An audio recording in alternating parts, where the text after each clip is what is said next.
with OG and these ladies, y'all, I'm not gonna lie. I don't know where we go from here. What's up, y'all? Welcome back to my channel. Your girl G here. Appreciate you for tuning in. We have Basketball Wives, another episode to get into. We're starting to pick up with the ladies at the mansion, and we're now having this conversation that finally needs to be had between OG and how she felt, she was treated last season. A lot of people watched how they differentiated OG, and the only thing that we really can come up with is colorism. Like, there's only one difference between the ladies, and that is their skin tone and her appearance and her outward, likability to American society. And possibly these ladies subconsciously subdued themselves to that. But yeah, we're going to get into it. I'm going to hopefully try not to read these heifers too bad. But I genuinely want to have a conversation so we can try to figure, this shit out. Because, it's exhausting and it's a lot. It's just a lot. Black people issues, they run deep, y'all. They run deep, okay? And it's not even our fault. It's these white people problems. We got stuck with white people problems that we didn't even start in the first place. Like, what kind of shit is that? So, yeah, let's go ahead and get into Basketball Wives. Like my channel, subscribe. If this is your first time coming to my channel, hey, appreciate you. Thank you for tuning in. Make sure you hit that subscribe button, okay? So, Basketball Wives opens up with Lozada getting to the mansion. I always do that. Lozada. She gets to the mansion and she's checking it out. It looks nice or whatever, of course they're not gonna put them up in no little rinky dink shop. So the mansion looks nice and she calls Shawnee. Shawnee gets there. They're hugging, COVID free, and they're just talking about what they're hoping to get out of, this trip. So come to find out, they know Jackie is getting a totally different house on the other side. And she's staying there with Jennifer and OG. So after Shawnee comes, Malaysia comes, and then is her name Lysa? Yeah, I think it's Lysa. That is Lamar Odom's ex-wife. So they're all sitting there and just kind of catching up. They're getting acquainted with Liza. Kristen makes it last, and they're just kind of talking about this break for her is kind of a lot. Getting away from the kids. And what they hopefully want to achieve out of, having all the ladies here. Basically, at some point, they're all going to have to address OG and her issues and how they made her feel. But until then, they're talking to Liza, and she's basically confirming that Lamar Odom ain't shit as a daddy. He's not really doing his part, pulling his financial weight. She basically says that when they had their kids, they established a college fund. Speaking of college fund, you guys know I'm a financial advisor. Make sure you go get that situated. If you have kids, get you a college fund, get your IRA started, and get your freaking life insurance so it's not costing you an arm and a leg down the road. Just a little tidbit, okay? When you get into financial services, you start learning a bunch of shit, okay? I'm trying to give you some advice. A lot of black people don't know. You can get started. Investment. Only $50 to open you up an account. Shoot, if you want more information, drop down in the comments. I'm telling you, I will educate y'all, save you a lot of money. But nonetheless, yeah, so she's talking about how they were establishing a college fund, and now it's time for her kid to go to college, and she's like, where the money though? Like, all about the Benjamins. Where the money? Book them. Okay, book them. We got to get this money. And she can't reach him. She's getting no reply. So obviously with his history, we're all thinking like, is it a safe bet to know that he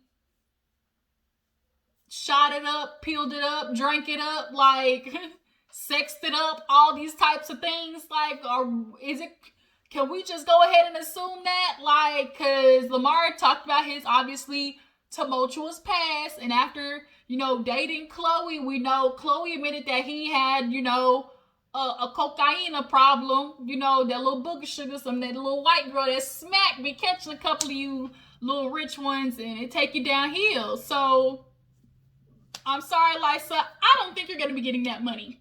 Okay. Only thing I can suggest you do, maybe start an OnlyFans page.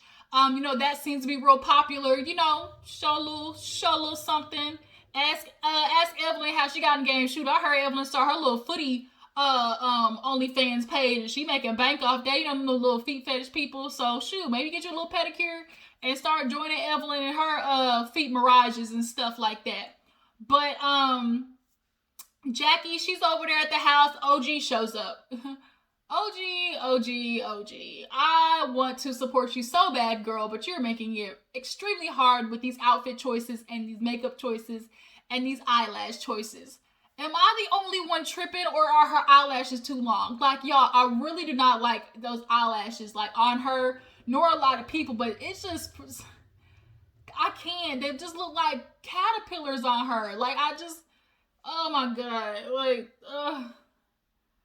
y'all, they're too long.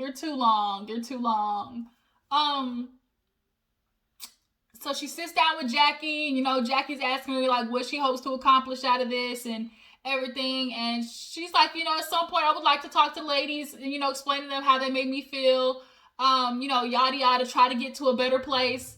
And then she drops that. She's like, oh, me and Kwame, we're trying to have us a little nugget.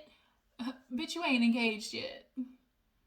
When you gonna ask for the ring? And I feel like OG is purposely not asking for the ring and not pushing him, because if he doesn't do it, that means she's gonna have to start over and find somebody else.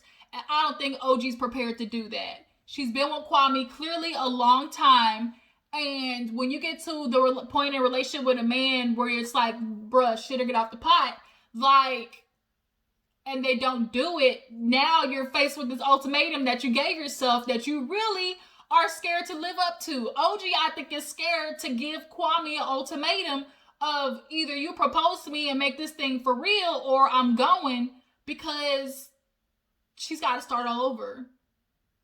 And as much as OG likes to say she outwardly appears to be confident in herself, I just don't think OG is as confident as we think she is, or she puts herself out there to be. Because if she was, she wouldn't be putting up with Kwame, moving houses, we're going to build a home, have a baby, and still have no ring. Like, but Jennifer comes in, and then they start talking about, obviously what's going on. Jennifer's like, shoot, I don't give a damn about them ladies. Like, I'm not worried about it. Ain't nothing on my name Bennett. I ain't in it. I'm going to sit here, drink my little expensive champagne by the pool. I'm not dealing with these girls anymore. Out of sight, out of mind. Jackie's like, the more Jennifer trying to say she's unbothered, it's really looking like she bothered. And it is. Like, she's trying to give off this, fucking attitude so bad. Like, oh man, I ain't worried about these girls. But deep down, real deep down, Jennifer, you want to be friends with them. You're just defensive right now. And on top of that, Jennifer, ain't nobody forgot, you really did say that shit about Evelyn's daughter. It is very obvious that you did. You called her basically a little build-a-hoe, that she was going to be just like her mama, that she was staying back paying bills while her mother was running the streets, and all the, sports arenas. You said that shit, okay? Most people... Chico agrees. She said that stuff. So Jennifer, you still got a lot of owning up to do, as does everybody. So Jackie says, well, I'm going to go over to the house. I'm going to see the ladies, and I'm going to see what we can get achieved out of this, because at the end of the day, we're a sisterhood, and we need to get something fixed. So the other ladies, they're back at the house. Kristen's there, and they're just kind of like sitting there talking. Evelyn calls Phoebe, and Phoebe says she needs to quarantine because she came in contact with somebody who did have COVID.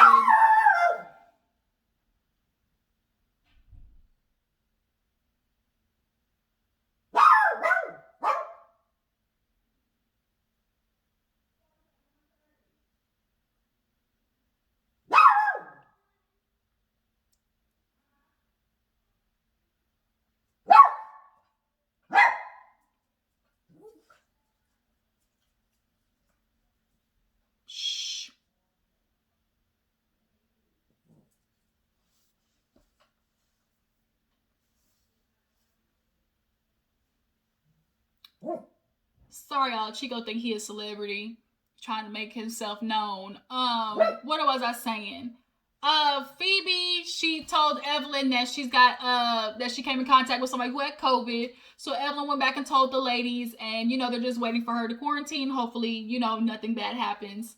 So then they start talking about how Kristen's like, I'm just really trying to figure out how I feel about OG because Jackie comes over. And when Jackie came over, Malaysia, boy, when I tell you she dipped, okay? She's like, I'm not dealing with this today. And Malaysia's whole thing is, I want an apology from Jackie. She said that stuff about my kids and she didn't make up the rumor, but, the fact that she repeated it and didn't come to me is a problem. Cool, understandable. I remember when that stuff first started happening, everybody was like, Jackie, you kind of messing up here. Like, just go straight to Malaysia because now you're starting to look messy. But she didn't. She decided to, do real VH1 type stuff and go tell everybody about the problem except Malaysia. Here's the thing. What is Malaysia's situation? Like, is she from Atlanta? Who's her kid's baby daddy again? And what does Malaysia do? Like, I remember Malaysia had that, like, was it sheet line or something like that? Or something. I remember one season she was doing a shoot for something. But I don't ever really see her like advertising stuff. So I don't know like what her business is. But nonetheless, she wants Jackie to basically just apologize for repeating, lies. Or allegedly lies. So, she didn't want to see Jackie, so she was gone. But Kristen sat down with Jackie, the rest of the ladies, in the couch after they gave her a tour. And Kristen said, you know what, I do want to come over there and I just need to try to understand OG because I don't like the fact that she's trying to put this racism and, trying to blame racism when I'm the same color as her. I'm just not getting it. So Evelyn and Shawnee feel like she wants her 15 minutes of fame. Evelyn's like, my kids are black. My daughter's black. Skirt.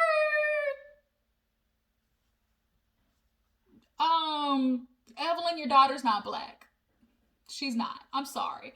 Your daughter is not going to be treated in the world as such of a black person because when you see her, she looks Arabian. Like, she looks Latin of persuasion. She's not black. I'm sorry. She's not black. She's not black. She's not black. Okay? And I'm sorry you did, have the death threats and stuff. I definitely don't agree with that. People like doing death threats and trolling too much, y'all. I get y'all want to stand up for somebody, but like, that's a bit much. But Shawnee, she's very slick in this situation, how she's explaining it right now, because she knows there needs to be some type of justification for the clear difference in treatment that was happening. So finally, she throws in, I'm not going to sit there and just allow her to say colorism because, that affected people's careers, their jobs and lives. But, I can maybe understand favoritism because Evelyn's my girl. So when I see her do stuff, I just, always remember, the Evelyn I know. So maybe I can see favoritism. So it's like, so now you are acknowledging, like, Shawnee had to acknowledge that there was a very big difference in the way that she was treating OG and Evelyn, because everybody's like, it's on record, Shawnee. It's on record. Like, there is no denying that was Evelyn that jumped across the table. There's no denying that was Evelyn who threw a wine bottle. There's no denying that was Evelyn who walked the bitch aside the head with a clutch. Like, there's no denying that Malaysia picked up a whole ass French, Pierre table and threw it at Jennifer. So you did have to have some type of explanation. You didn't want it to be colorism, so let's throw out favoritism.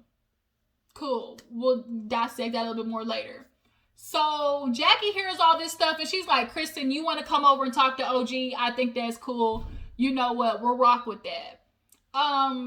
So Jackie goes back to the house, lets OG and Jennifer know that Kristen's coming over.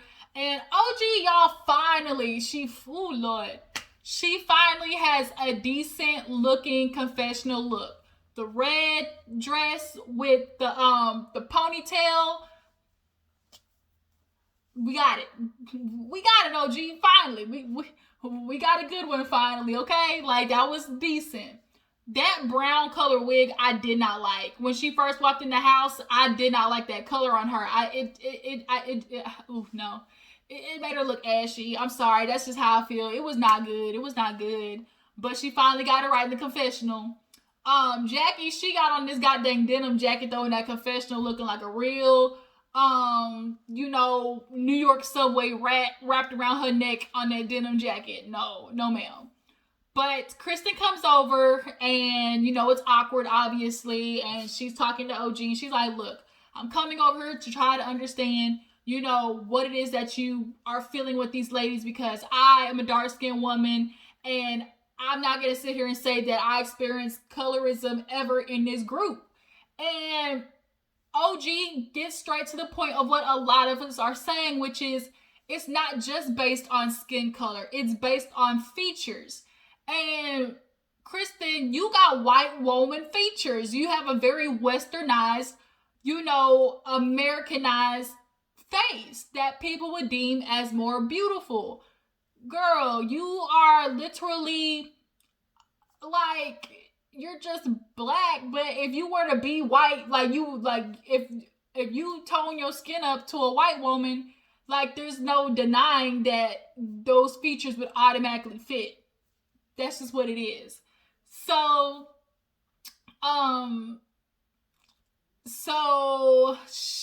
OG explained that. And so Chris is like, I can understand my ignorance to that, but it's just a little hard to understand, the racism and the colorism, because, I never did that to you. And she's like, for you to feel like that, she's like, first of all, it's not what I feel, it's what I experienced. I never told anybody what I felt. I just said what I experienced. And I kind of got what she was trying to say in that moment. So what she did experience, she says, you know what, Kristen, I felt like, here it is, you got size to choose, and you say you rock, you understand being more closely melanated to me, but when it came down to choice, you kept choosing the lighter side. OG, I want to say, in this situation, choosing the lighter side, I don't think is that black and white. She was choosing the side of Shawnee, Evelyn, and Malaysia because she didn't like you, because she wanted to be in the group so bad. Hell, she turned on her own family. So I do think multiple things can exist at one time. And I think here in this situation, it is likely that Kristen was choosing these ladies because she just did not like your ass and she wanted to be a part of this group. Therefore, because she's choosing women who just happen to be lighter, the only thing left for you to feel like, well, damn, what's the difference? I'm looking at these ladies, I'm looking at me, and it's obviously a sore spot for OG because I'm sure she went through her whole life being the ugly dark-skinned girl, to other people. Oh, that's the ugly dark-skinned girl. So for her, it's going to immediately hit a sore spot. And there's nothing left for her to do but to feel like it's colorism because that's what she's experienced in her life, period. So I do think OG genuinely does feel like it was colorism. But I'm not defending these girls. Listen to me, y'all. I'm not defending these girls. I am a person who is objective and tries to see both sides. I do think the ladies have the ladies keep trying to say, oh, I'm not colorism. I didn't make a choice not to like her because she was black. Sometimes it's not intentional. It's not like you willfully were thinking of something to purposely do it. Sometimes colorism can be subconscious. You ladies subconsciously deemed that woman out because y'all live in this world of, basketball players. And what do they always look like? Light-skinned, curly-haired, exotic, Puerto Rican persuasions, Evelyn's, 2.0s. Y'all live in that sports world where they always look like that Instagram models. So if you see somebody who's completely the opposite, your brain subconsciously is like, bitch, you can't sit with us, like real Regina George. And I think that's what happened. And I think the ladies are just not understanding. Yeah, you might not have purposely did it, but your actions were of a subconscious placement that's already there because of the life that y'all live. And just the fact that you live in America. So, Kristen, I do think you trying to say, like, oh, because I didn't experience it, like, there's no way you could have, is also definitely wrong. Um, Now, OG explained something about how the text messages, oh, when the text messages came out, you chose Evelyn, talking about, oh, it's just disturbing. And it's like, she was like, yeah, but I was being petty, and maybe because I didn't like you, but like not because you're dark skinned. And that's one of those things, like, I don't understand how her calling your text messages disturbing equated to colorism.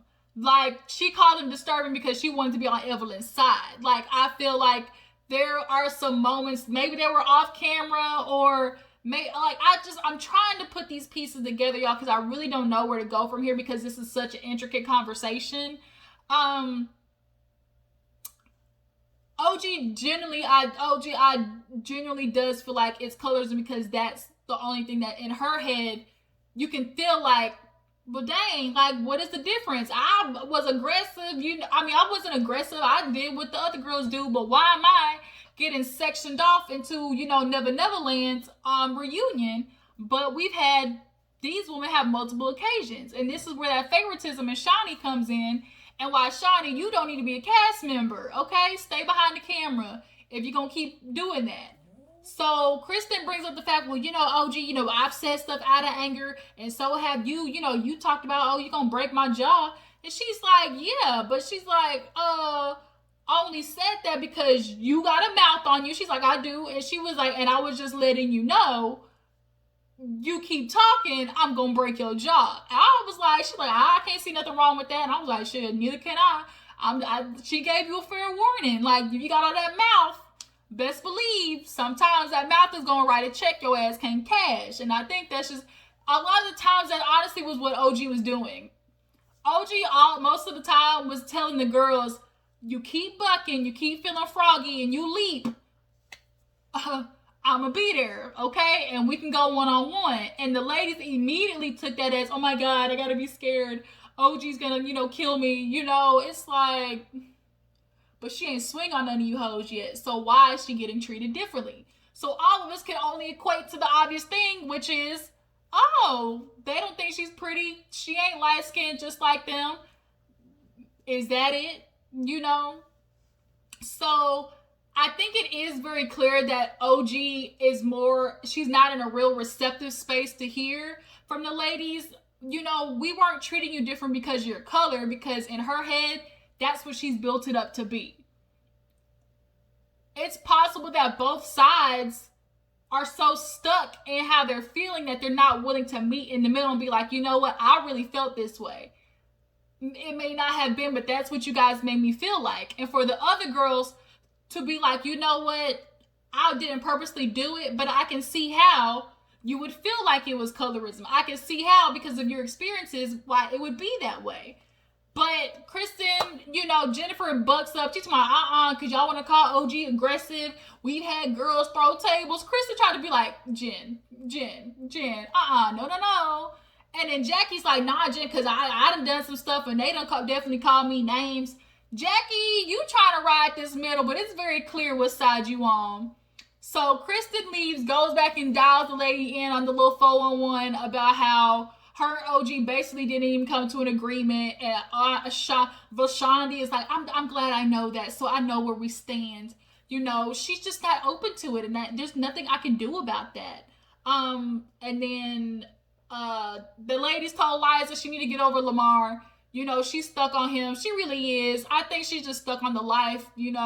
She's stuck on having to deal with a man who was an addict, a whole bunch of stuff. But yeah, Liza, you're gonna need to move on. But at this point, the ladies, I think, aren't gonna ever understand OG until they just have like more of a sentimental conversation instead of a defensive one.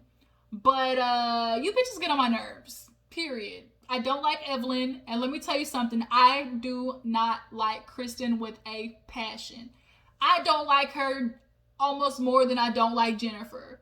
I think Kristen has surpassed Jennifer me simply because the way she switched up on CC, that was just foul, bro. It was foul. I deem that more of a problem than how Jennifer just be like talking behind somebody's back and don't want to own up to shit like that. They both fucked up levels, but that switching up on somebody, that's some bull. So yeah, that was pretty much the episode, you guys. This went a little bit longer than I expected, but we're gonna talk about that, and then hopefully I'll be able to get to you guys about a couple of trending things that have been going on. But that's the video, you guys. Tell me how you feel about this episode. Can y'all kind of understand where I'm getting from, where my explanation is? Y'all drop down in the comments and let me know. I will see you guys in the next video. Make sure you like this channel, like this video, subscribe to my channel, and I will catch y'all later. Deuces.